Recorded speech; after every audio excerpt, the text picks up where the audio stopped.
To continue the relative and absolute velocity in plane motion, we have here our example number 2. So color B moves upward with a constant velocity of 1.5 meter per second. At the instant when theta is equal to 50 degrees, determine the angular velocity of rod AB and the velocity of end A of the rod. So our first step is to draw the diagram for the plane motion, the translation, and the rotation. So sa plane motion,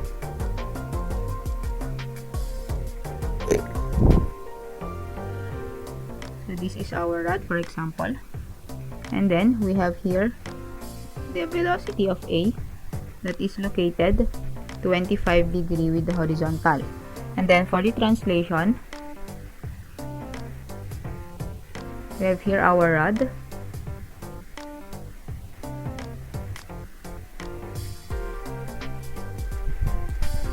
And then yung velocity of B natin. So ito yung reference point, which is 50 degrees. And then for the rotation, so yung rotation is mangyayari at P. So we have the velocity of B with respect to A. And it is located, so kung 50 degrees to, so 40 degrees, so it is located 50 degrees with the horizontal. So yung velocity of A natin is equal to the magnitude of velocity of A, that is referred at 25 degrees with the horizontal. And then yung translation natin, which is velocity of P, is 1.5 meter per second as stated in the problem. And then yung velocity of B with respect to A is equal to the magnitude of the velocity of B with respect to A, that is referred 50 degrees with the horizontal. And we have our equation that the velocity of B is equal to the velocity of A plus the relative velocity of B with respect to A. So substitute natin. So we have 1.5 meter per second is equal to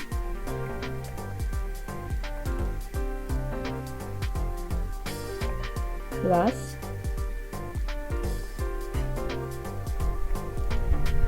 so let us draw the vector diagram. So we have the velocity of A, and then yung velocity of B natin is in upward motion.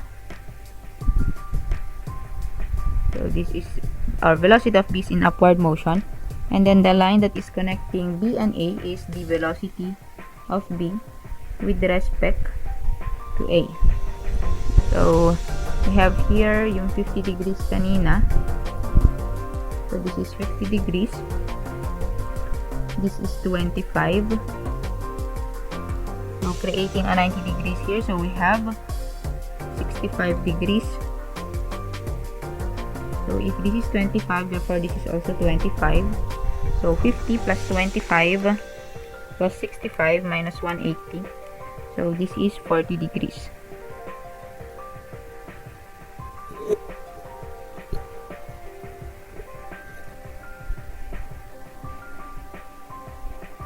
Therefore, using sine law, we have the velocity of B with respect to A all over sine of 65 is equal to the velocity of B sine of 75 is equal to velocity of A all over sine of 40. And then yung VB natin is 1.5. Therefore, madadetermine natin yung velocity of B with respect to A and then velocity of A. So, substituting the velocity of B with respect to A now would be equal to 1.5 sine of 65 divided by sine 75. So, we have 1.4074 meter per second, and then the velocity of A is equal to 1.5 sine of 40 all over sine of 75. So it would be equal to 0.998 meter per second. So the problem is asking for the angular velocity of rod AB. So we know that the velocity of B with respect to A is equal to a certain distance or radius multiplied by the angular velocity. So the velocity of B with respect to A is 1.474 meter per second. So ito yan. And then yung R natin is the length ng ating rod, which is equal to 1.2 meters. So 1.2 meters of B with respect to A. Therefore, the angular velocity is equal to 1.4074 divided by 1.2. So it is equal to 1.173 rad per second. So ito yung hinahanap ng ating problem number 1 or yung letter A. And then for B, the velocity of end A of the rod. So nakuha na natin kanina. So ito yung velocity of end A of the rod, which is equal to 0.998 meter per second. So ito yung hinahanap ng ating problem. So let us complete the answer pala. So 0.998 meter per second. That is referred 25 degrees with the horizontal. Next, we have the instantaneous center of rotation in plane. So this is another approach to the solution of problems involving the velocities of the points in rigid slab in plane motion. And it is based on the determination of the instantaneous center of rotation C of the slab. So yung sinolve natin kanina na examples, makukuha rin natin yung sagot with a different method, which is the instantaneous center of rotation in plane. So for example, we have here rigid bodies, the rigid body A and the rigid body B. So at this point, we have particle A and particle B. And if ipo-point out natin a certain point kung saan magro-rotate yung dalawang particle. So first step is to draw a line that is perpendicular to the velocity. So ito yun. And then for the second particle, magdraw din tayo ng perpendicular line that is normal to the velocity of B. And then yung point of intersection nila would be the center of rotation C. And then we can assume that the velocity of A is parallel now to the velocity of B kasi iisa lang yung point of intersection nila, which is considered as the center of the rotation. So let us try to consider a rod. So we have here the velocity of A and then yung velocity of B. So through A, we will draw a perpendicular line with the velocity of A, and then same also with velocity of B, we will draw a perpendicular line with it. Kaya nagka-obtain tayo ng instantaneous center of C. So the velocities of all the particles of the rod are the same as if the rod will rotate at C. So the magnitude of the velocity of A is given, and the magnitude of the angular velocity of the rod can be obtained by having the velocity of A. So for example, given yung velocity of A natin all over the length of AC, in which yung velocity of A natin, so yung AC natin, can be obtained by having the length cosine of the theta. So given yung length natin, kukunin nyo lang yung distance ng A to C and then distance ng B to C. So the magnitude of the velocity of P can also be obtained by having the velocity of B is equal to BC multiplied by the angular velocity, in which our BC is equal to the length sine theta, and then the angular velocity is equal to VA all over L cosine theta. Therefore, it is equal to VA, so sine divided by cosine, then length, so cancel. So magiging VA tangent of theta. So ito yung formula na gagamitin natin in determining the absolute velocities of the particle. So for our first example. We will consider the example of the previous problem. Ang pinagkaiba lang is we will use the step in the instantaneous velocity.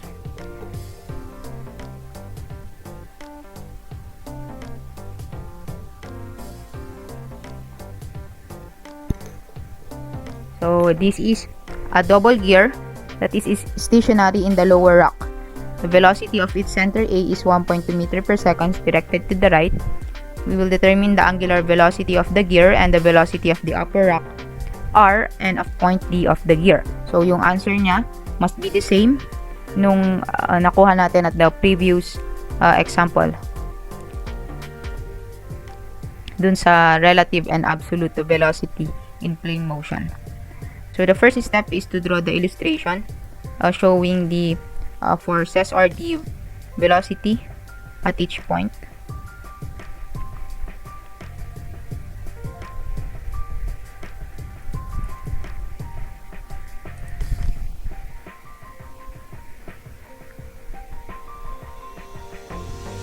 So this is point A.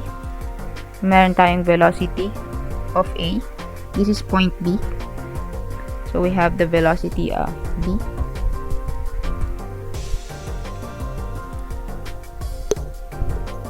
Then the velocity of D. And this is the stationary lower rack at point C.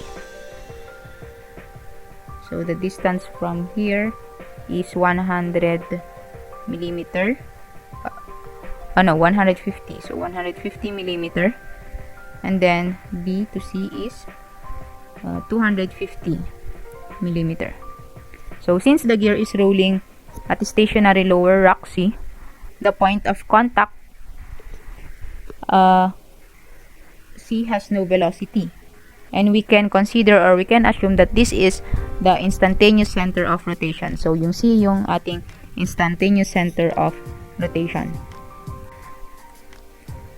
So the velocity of A is equal to VA, yung distance ng A to C, length ng A to C. So let's say AC multiplied by the angular velocity, in which yung velocity of A natin is 1.2 meter per second, and then yung AC natin is 150 millimeter or 0.15 meters. Therefore, the angular velocity is equal to 8 rad per second. So, kung makapansin nyo from the answer from the last problem, yung answer dun is negative 8k rad per second. So, consider kasi natin dun yung vector k, in which yung k is directed or pointed to the paper. So this one, we are just considering the absolute velocities that are being involved. Next is the velocity of the upper rack R and of point D of the gear. So R and of the point D of the gear. So ito yung kukunin natin, point D. So ito yung distance naman connecting the instantaneous center at C and D. So we have here 150. So since yung point natin is located at the quadrants of the circle, so we can say that this is a 45 degree with the horizontal. Therefore, this is CD.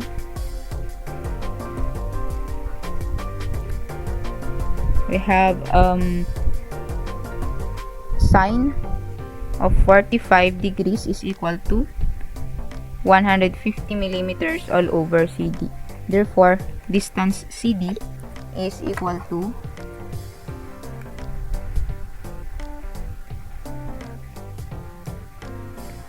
so it is equal to 212 millimeters. 212.13 millimeters. So the velocity of D is equal to CD multiplied by the angular velocity. So, velocity of D, yung CD natin is 0.21213 meters. And then, yung angular velocity natin is equal to 8 rad per second. Therefore, the velocity at point D is equal to 1.697 meter per second. That is 45 degree with the horizontal. So this would be the answer. Next, same true with the number 2 problem in the recent part ng ating relative and absolute velocity. So same lang yung problem. We have color B moves upward with a constant velocity of 1.5 meter per second.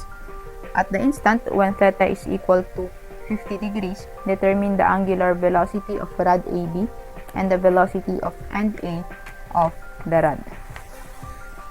So the first step is to draw the directions of the velocity para makapag-drawing tayo ng 90 degrees with the velocities. So we have here ating rod.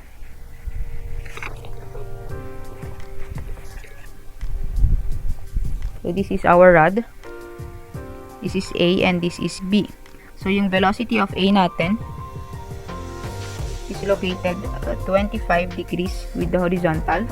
And then yung velocity B natin is in upward motion. So velocity of B. So we will draw perpendicular line to the velocity. So velocity of B.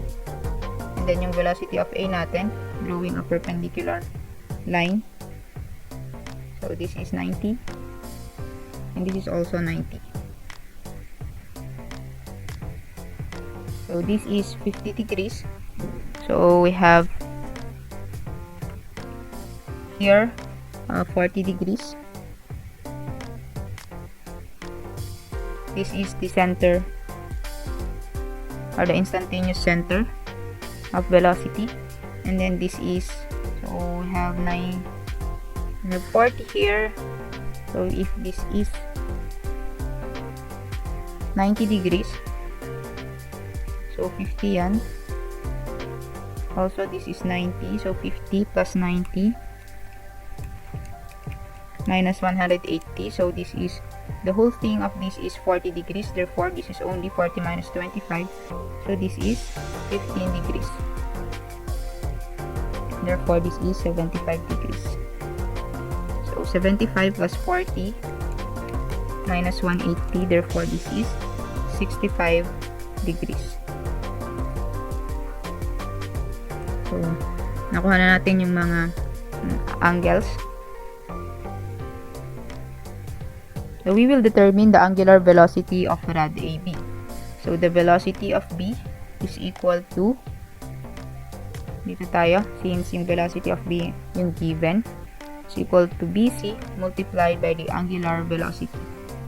Since yung velocity of B natin is 1.5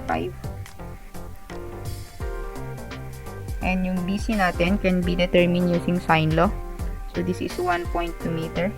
So sine of 65 all over 1.2 is equal to sine of 40 all over AC. So ito yun. And then sine of 75 all over BC. Therefore, yung AC natin is equal to 1.2 sine 40 divided by sine of 65. So, we have 0.851 meters. And then yung BC natin is equal to 1.2 sine of 75 all over sine of 65. So it is equal to 1.2789 meters. 1.2789 meters. So in BC, 1.2789. Therefore, the angular velocity of rod AB is equal to 1.5 divided by 1.2789. So it is equal to 1.1729 rod per second. And then the velocity of end of the rod A. So the velocity of A is equal to the angular velocity multiplied by AC. So yung angular velocity naman is uniform kasi isa lang yung ating center of or isa lang yung instantaneous center of velocity natin. So, isa lang yung value ng ating angular velocity. So, it is equal to 1.729 multiplied by AC, which is 0.851 meters. Therefore, the velocity of end of the rod A is equal to 1.1729 multiplied by 0.85. So, we have 0.998 meter per second. That is located 25 degrees with the horizontal. So, ito na yung ating final answer. For the next part, we have the absolute and relative acceleration in plane motion.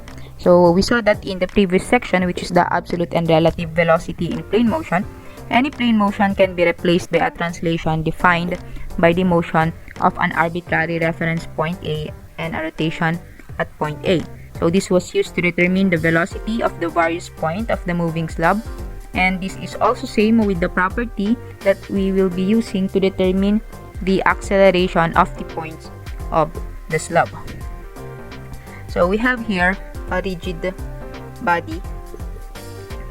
Saan makikita natin yung plane motion, translation with A, and the rotation about A diagrams of points A and B of a moving slab. So, we have here point A and B with different acceleration directed in different direction, of course. And then, yung translation with A, since A yung reference point natin, the acceleration of B is translated into the acceleration of A. And then, we have a rotation about A. So, magro-rotate tayo at the fixed point A, on which the acceleration of B relative to A now has two components, the acceleration of B relative to A, that is tangential, and then the normal component. So, we have here a vector diagram of the acceleration of A and then the acceleration of B.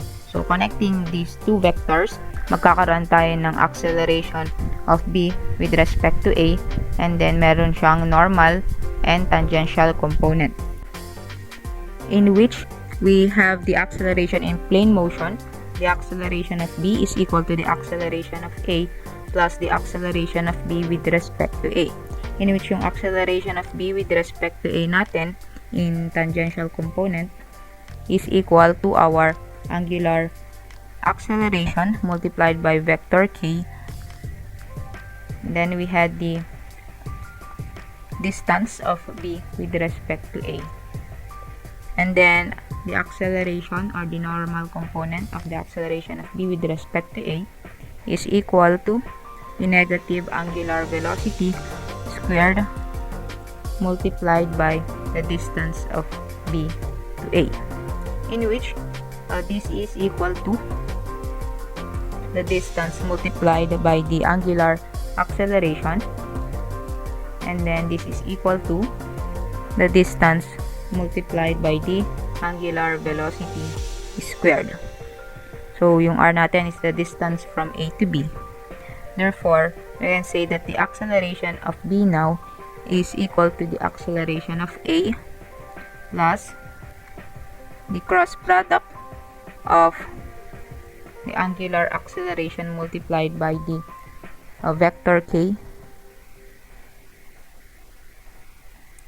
minus the angular velocity squared multiplied by the distance of A to B. So,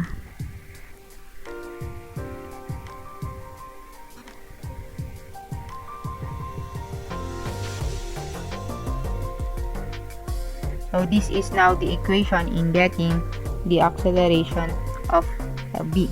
So, same through getting the acceleration of A.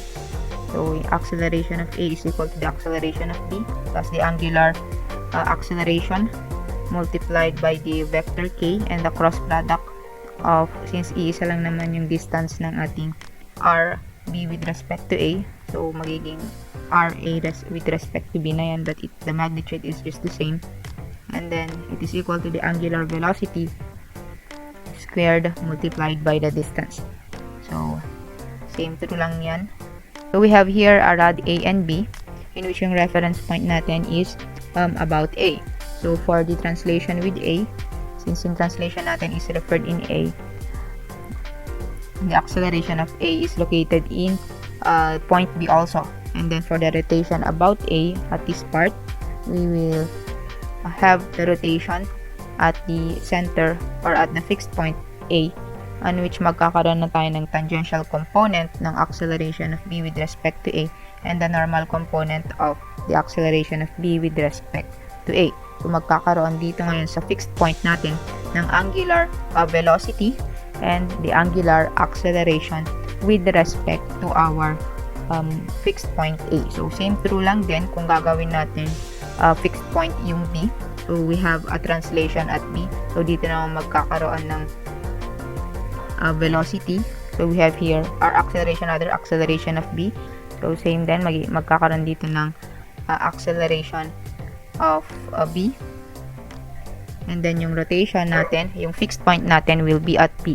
So, dito magkakaroon ng tangential component of A with respect to B. And then, yung normal component ng acceleration of A with respect to B. So, dito na yung ating angular velocity and angular acceleration if our reference is at. So, in the case of a certain mechanism, we have here rod AB. It is possible to express the coordinates of the x and y of the points of the mechanism by means of a simple analytic expressions. So, for this rod A and B, we have the distance of A is equal to, so simple trigonometry. So, we have this L multiplied by sine theta. And then, our y, or the distance of B, is equal to L cosine theta.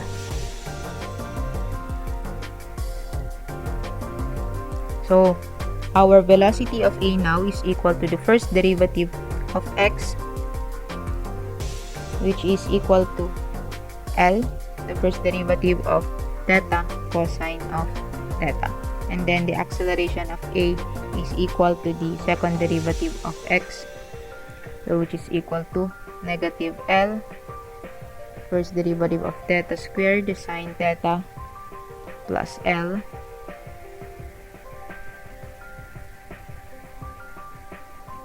cosine theta. And then the velocity of B is equal to the first derivative of the distance yb, which is equal to L sine theta.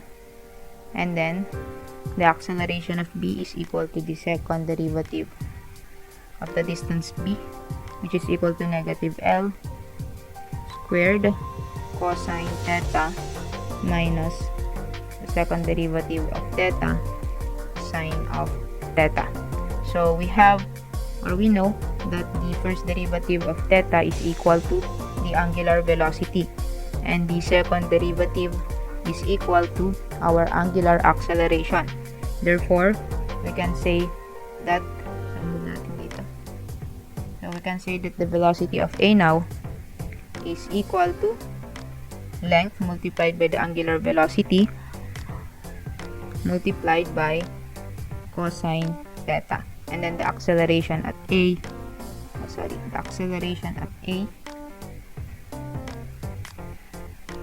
is equal to negative L multiplied by angular velocity squared sine theta plus L, the angular acceleration multiplied by cosine theta.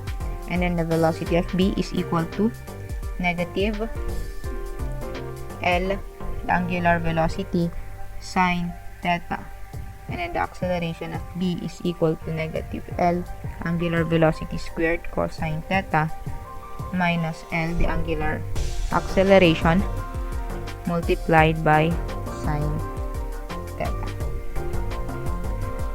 So kindly take note of this formula in getting the acceleration and the velocity of the certain points A and B. So, madali lang i-memorize to if you know where did or how did we arrive on this formula. So, you can solve this one kahit hindi nyo na i-memorize these formulas. So, for the example of the relative and absolute acceleration in plane motion, we have the example from the previous section. But difference is we are looking for the acceleration. So, the center of the double gear of the previous example has a velocity of 1.2 meter per second and an acceleration of 3 meter per second squared to the right. So, at point C, the lower rack is stationary. So, we will determine the angular acceleration of the gear and the acceleration of points B, C, and D. So, we have here that the distance of A is equal to negative R1 multiplied by the angular coordinate theta. And the velocity of A is equal to negative R1 multiplied by the angular velocity. So, differentiating with respect to the time, we obtain the acceleration of A is equal to negative R1 multiplied by the angular acceleration. So, we have yung velocity ng A natin is 1.2 meter per second, and then the distance of R1, which is 150 millimeter or 0.15 meters multiplied by the angular velocity. Therefore, the angular velocity is equal to negative 8 rad per second. And then, the acceleration of A now is equal to negative R1 multiplied by the angular acceleration. So, yung acceleration at A natin is equal to 3 meter per second squared. So, it is equal to negative 0.15. Therefore, the angular acceleration is equal to negative 20 rad per second. But we know that the angular acceleration is equal to the magnitude of the angular acceleration multiplied by the vector k. So, it is equal to negative 20 rad per second squared k. So, this is the answer for the angular acceleration of the gear. And then for letter B, the acceleration of points B, C, and D of the gear. So, our first step is to draw the translation, rotation, and the rolling motion. So, dito muna tayo sa translation. So, for the translation, since it is referred to A, we have here the acceleration of A, and then the acceleration at C is the same acceleration of A, and then at point B, acceleration of A, and then sa point B, we have the acceleration of A. This is for the translation. Next, for the rotation, ito lang natin ulit.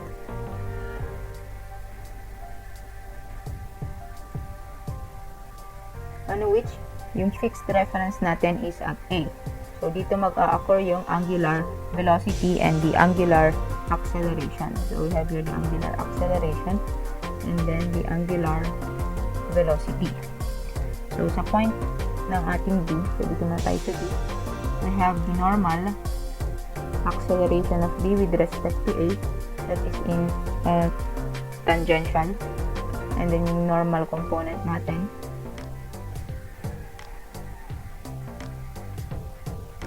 Then yung C natin, point C, we have here the acceleration of C with respect to A, that is in normal, and then meron tayong this is in tangential rather, tangential.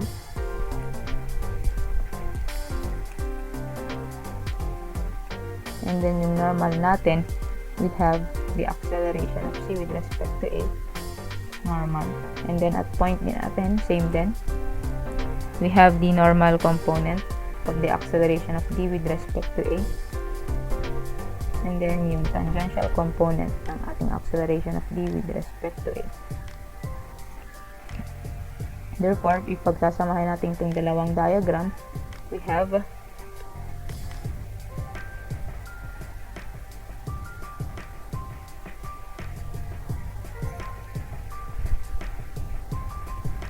now the acceleration at A, of course, and then yung point B natin. So, most probably, ito yung acceleration of B. Since ito yung normal tangential component niya, and then the normal component pababa, ay magkakaroon ng declining. And then at point C, we have here, so horizontal and then vertical. So we have here the acceleration of C. And then at D, meron tayong horizontal, then meron tayong vertical. So, most probably, magkakaroon tayo ng acceleration pointing at this point. So, this is the acceleration of D. So, meron din yung normal and tangential component.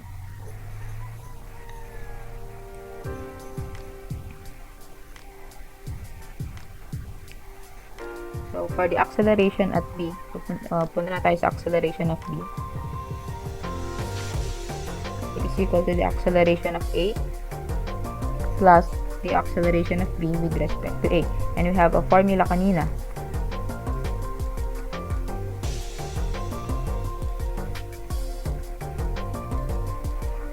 The normal component plus the tangential component. On which we have the acceleration of A plus the product of, so I have introduced this formula a while ago.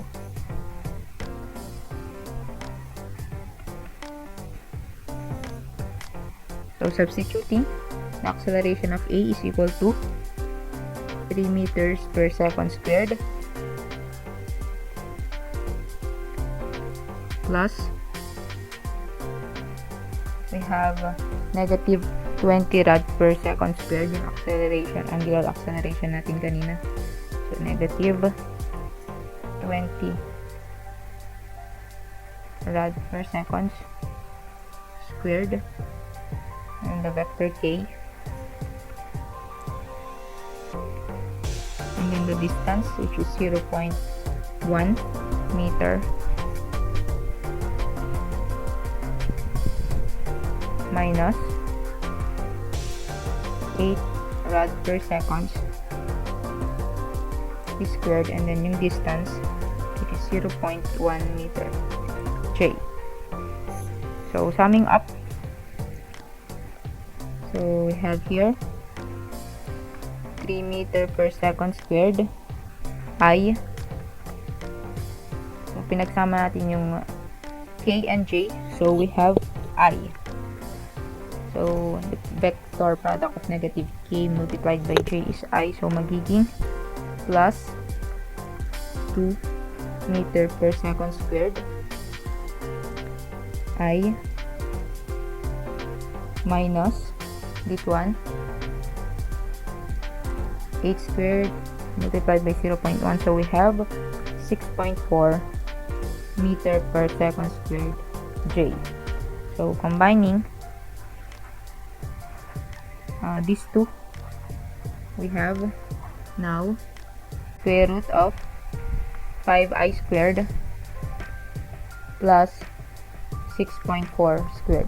Therefore, we have 8.12 meter per second squared. Then, kukunin natin yung angle niya with respect to the horizontal. So, this is yung ating I, J, and then yung K is pointing towards U. So, yung I natin is equal to 3 plus 2, so 5. So, this is 5, and then yung J natin is 6.4. So, negative pala siya. So, pababa. So, 6.4. So, kukunin natin yung angle here. So, it is equal to tangent theta is equal to 6.4 all over 5. Therefore, theta is equal to 52 degrees. So it is equal to 8.12 meter per second squared. That is referred 52 degrees with the horizontal. So this is now the acceleration of point B. So this is the acceleration of point B. So let us proceed to the other point. Let us proceed to point C. So for the point C,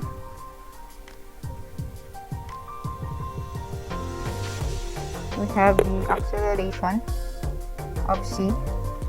So dito tayo ngayon, acceleration of C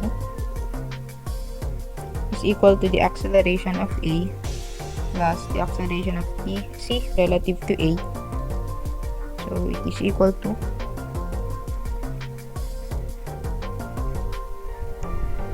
So review lang yung equation na binigay ko kanina or yung formula na binigay ko kanina. So ito lang yun. So we have the acceleration at A is equal to 3 meter per second squared I plus we have a negative 20 rad per second squared multiplied by K. So we have the vector product, and then distance of C to A is 0.15 meters.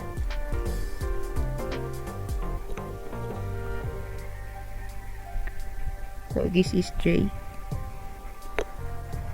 minus our angular velocity, which is 8 rad per second squared, and this is 0.15 meter J.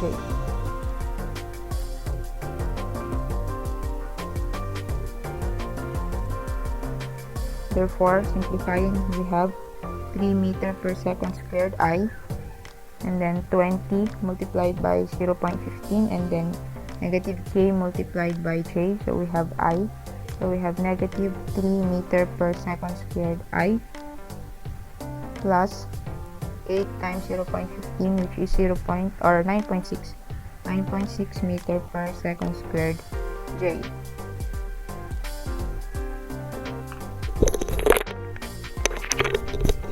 Therefore, we have to cancel this one.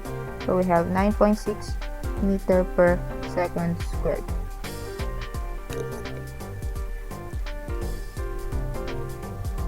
So this is now the acceleration of C. So 9.6 meter per second squared upward.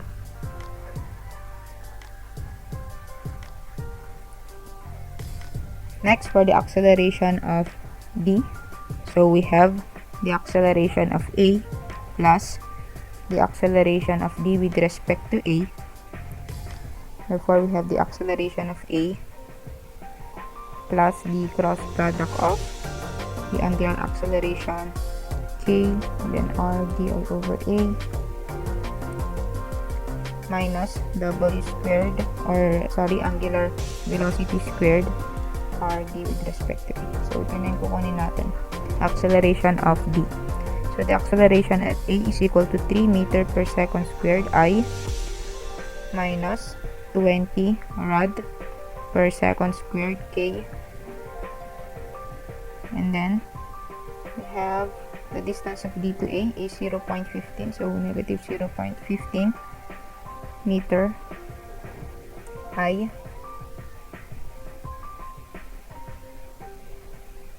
minus 8 rad per second, then squared, and then yung distance, which is negative 0.15 meter I. So simplifying, so we have 3 meter per second squared I, and then Ki, so we have J, and then 20 multiplied by 0.15, so we have plus 3 meter per second squared J plus this one, we have 9.6 meter per second squared I. So pagsamahin natin itong dalawa, so magiging 12.6. So we have 12.6 meter per second squared I plus 3 meter per second squared J. So we have square root of 12.6 squared plus 3 squared. Therefore, we have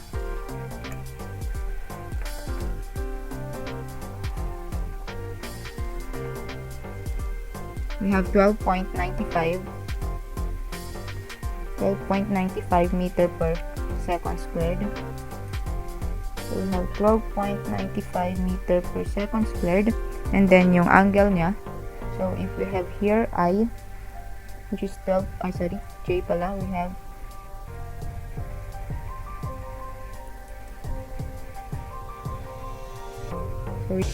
so yung I natin is 12.6, then yung J natin is 3. So kunin natin yung angle at the horizontal. So we have tangent theta is equal to 3 all over 12.6. Therefore, theta is equal to shift tangent of 3 all over 12.6. So we have 13.39 degree with the horizontal. So 13.39 degrees. So this is now the acceleration of D. 12.95 meter per second squared, 13.39 degree with the horizontal. So ito na yung acceleration of D. So next we have now motion about a fixed point. So this is about the three-dimensional motion of a rigid body attached at a fixed point O. So after proving that the most general displacement of a rigid body with a fixed point O is equivalent to a rotation of the body about an axis through O, we were able to define the angular velocity v and then the instantaneous axis of rotation of the body at a given instant, as we had in the last part or in the last section of this chapter. So the velocity of a point P of the body can be expressed as the first derivative of the position of vector r with respect to time, or the product of the angular velocity and the position vector r. So differentiating this expression, we have our acceleration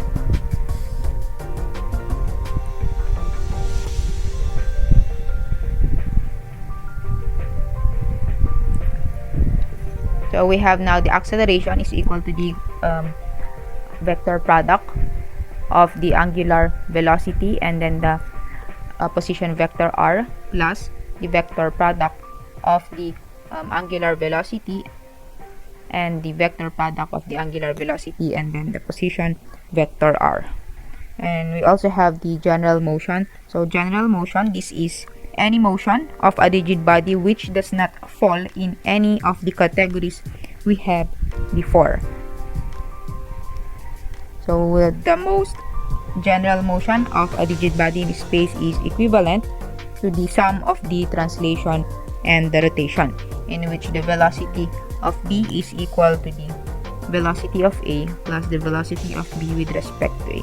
So this general motion is the motion of a rigid body which does not fall in any categories we have before. So the velocity of B with respect to A is attached to A and it is in a fixed orientation. So denoting by the position vector of B with respect to A, we have now the position vector of B relative to A as the vector product of the velocity, angular velocity, and the position vector of B relative to A. So this is the angular velocity of the body at the instant considered, and then the acceleration of B was obtained by a similar reasoning, which we have the acceleration of B is equal to the acceleration of A plus the acceleration of B relative to A, in which it is equal to, so similar reasoning,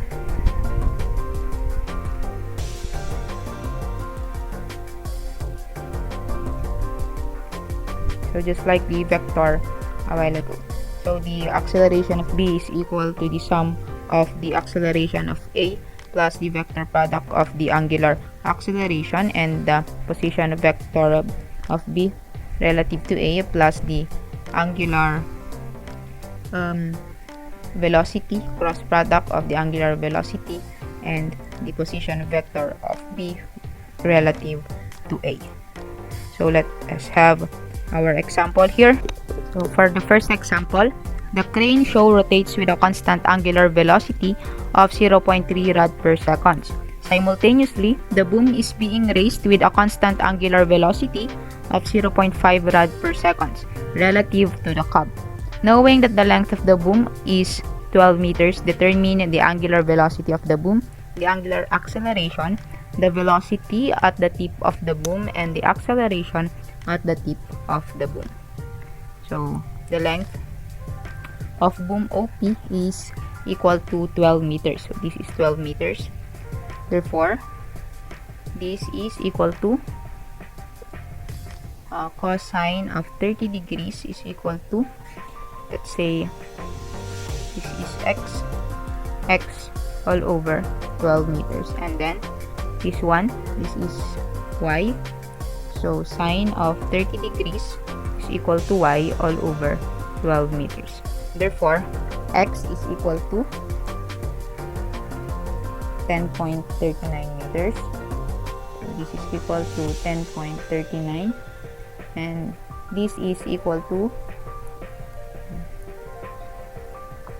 6 meters. So this is equal to 6 meters.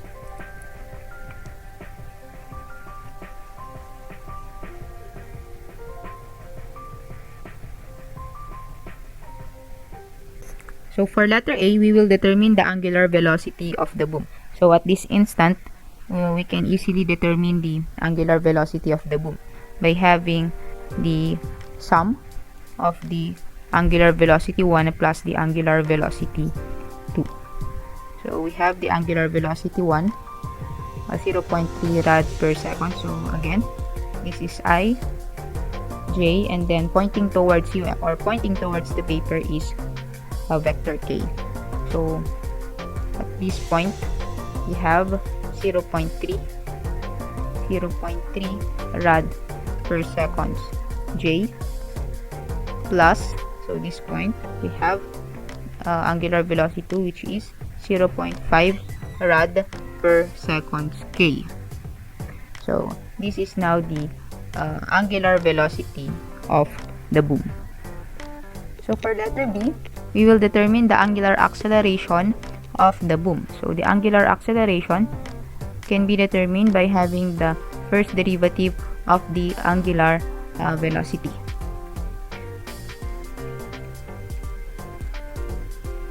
But since our angular velocity 1 is constant at all point, or meaning the magnitude and the direction is constant at all point, we can assume that this is in 0.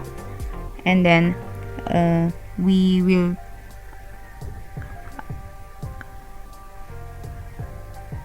assign frame 0, x, y, and z as our fixed reference point. So we will assign this as our fixed reference point attached to the curve and rotating with it. So since the vector angular velocity 2 also rotates with the curve, therefore we have a 0 rate of change with respect to that frame. So we can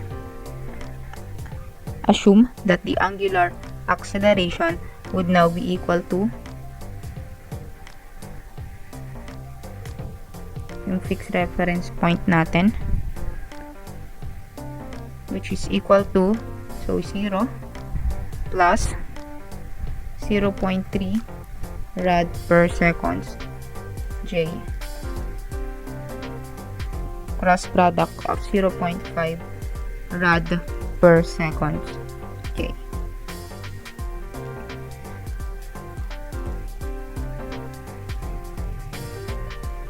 Therefore, the angular acceleration is equal to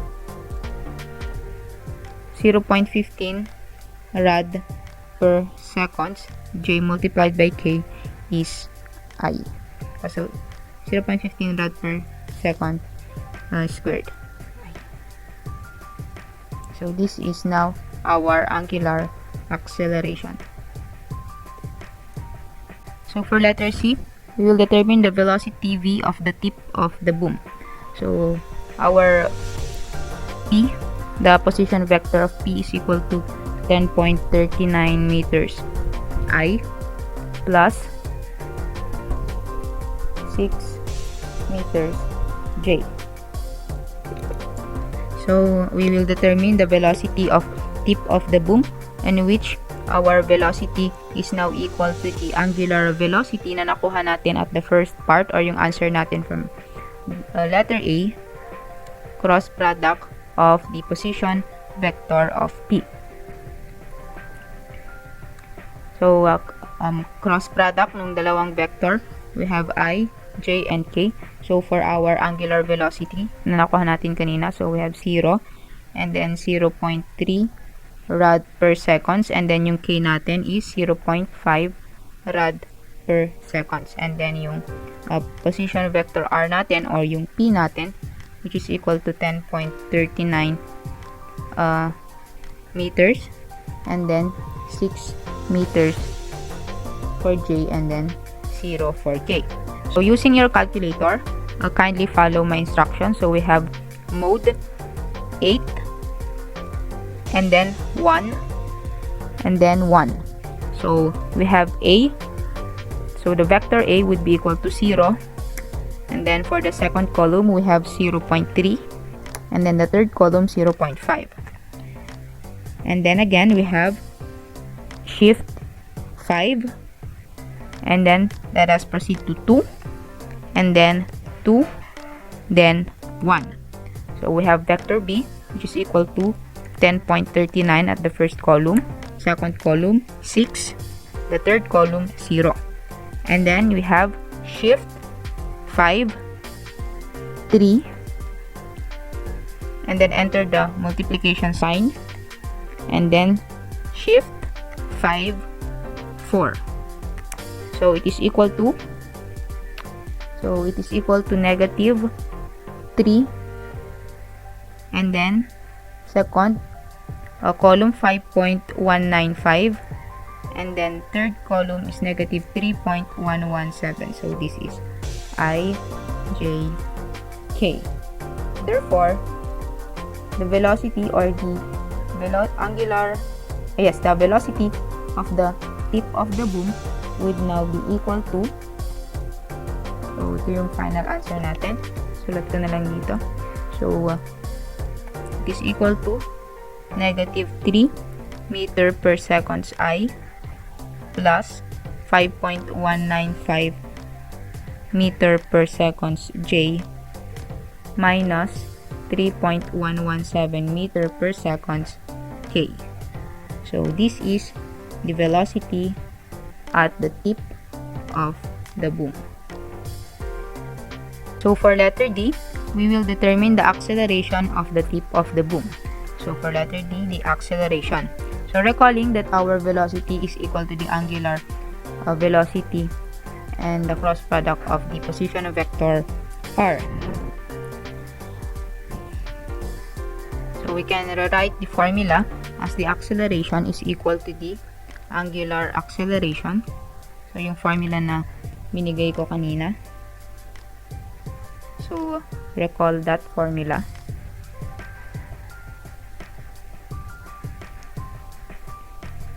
Therefore, we can write this as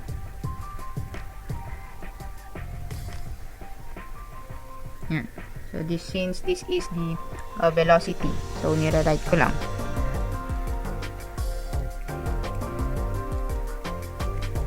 So, recalling yung mga given or yung mga nakuha natin kanina, in which our angular acceleration is equal to 0.15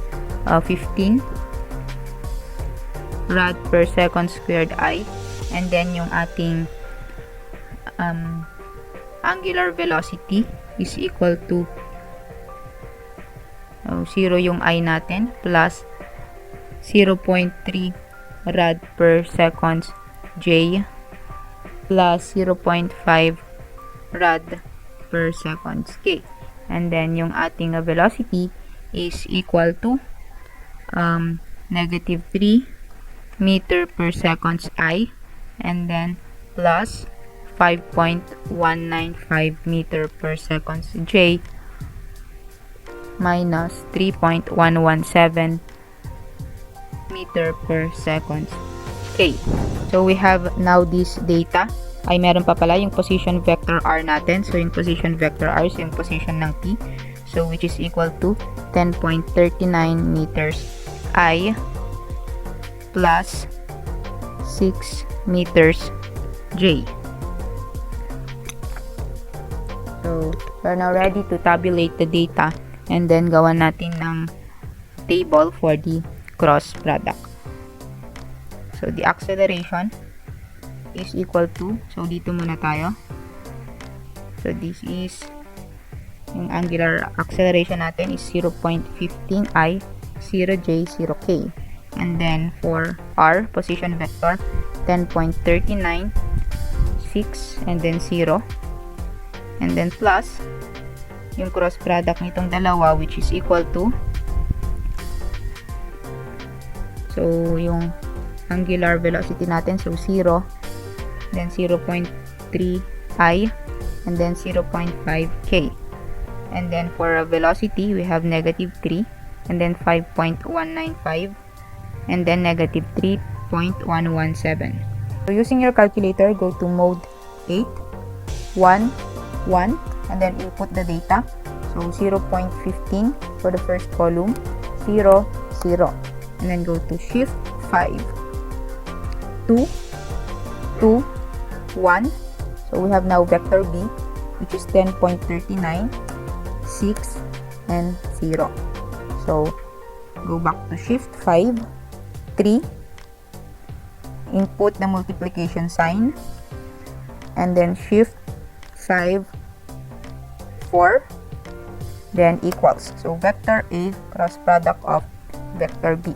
So it is equal to 0I plus 0J plus 0.9K. So plus